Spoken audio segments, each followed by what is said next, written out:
ሰው ቁም ነገሩን መናገር ያለበት ሰርቶ ሲጨርስ ነው። ሰርቶ ሳይሰራ አይለፈልፍም።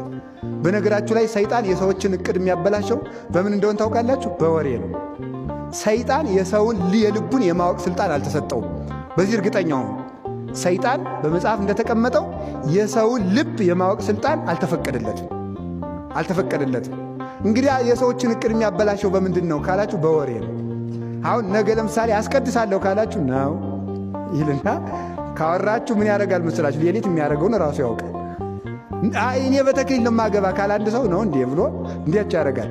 እኔ በቃ እንግዲህ እስከ ዛሬ 10 ዓመት ጎንደር ከምትባል ሀገር አለቅም፣ እዚህ ነው የምማር ወይም እዚህ ነው የምጸድቅ፣ እዚህ ነው የምቆርብ አለ ነው። ጎረቤት ያስነሳና ደግሞ ያሽረበታል ማለት ነው። ነገረኛ ጎረቤት ያስነሳበታል ማለት ነው። ስለዚህ ሰይጣን የሚፈትነው በወሬ ነው እና የወደፊት እቅዳችሁንም አትለፍልፉ። እግዚአብሔር ያውቃል። ገልብጦ ነው የሚወራ። 2 መነኮሳት ሰይጣንን 58 ዓመት ቀልደውበታል። መጸለይ ሲያስቡ ስንት ቀን እኮ ጸለይን፣ ዛሬ ተኝተን እንደር ይላሉ። አይ እነዚህ አይረቡም ብሎ ሌላ መነኩሴ ልፈትን ብሎ ሲሄድ እነሱ ሲያኖጉት ያድራሉ። ከዚያ በኋላ ተመልከቱ ደግሞ በዓት ለማጽናት ይላሉ። እዚህ ገዳም ሁልጊዜ ተጎልተን እንደው እስኪ ገዳም እንለዋው እንዙር ከተማውንም እስኪ እናየው ይላል። አይ እነዚህ አይረቡ ዘዋሪ ናቸው ብሎ ሲሄድ ቁጭ እዚያው እነሱ 58 ዓመት በምንኩስና ሲኖሩ እቅዳቸውን ገልብጠው እያወሩ ሰይጣንን አሸነፉት ይላል መጽሐፍ።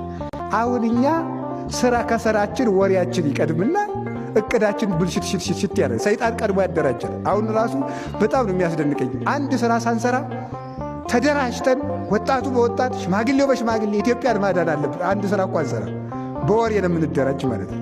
መድረክ ላይ ዝም ብለን ተደራጅተን አደራጅተው ይፈጁናል። ሌላ ምን ቁም ነገር አለ? በወሬ መደራጀት ከመፈጀት አያድንም።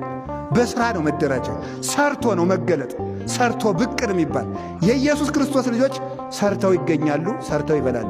እስኪ ሰርተው ይገኛሉ በሉ፣ ሰርተው ይገኛሉ በሉ። ከዚያስ ምን ይላሉ? ሰርተው ይበላሉ። ሰርተን ለመብላት ያብቃን፣ ሰርተን ለመብላት ያብቃን፣ ሰርተን ለመገለጥ ያብቃን። ከወሬ ኑሮ ይሰውረን።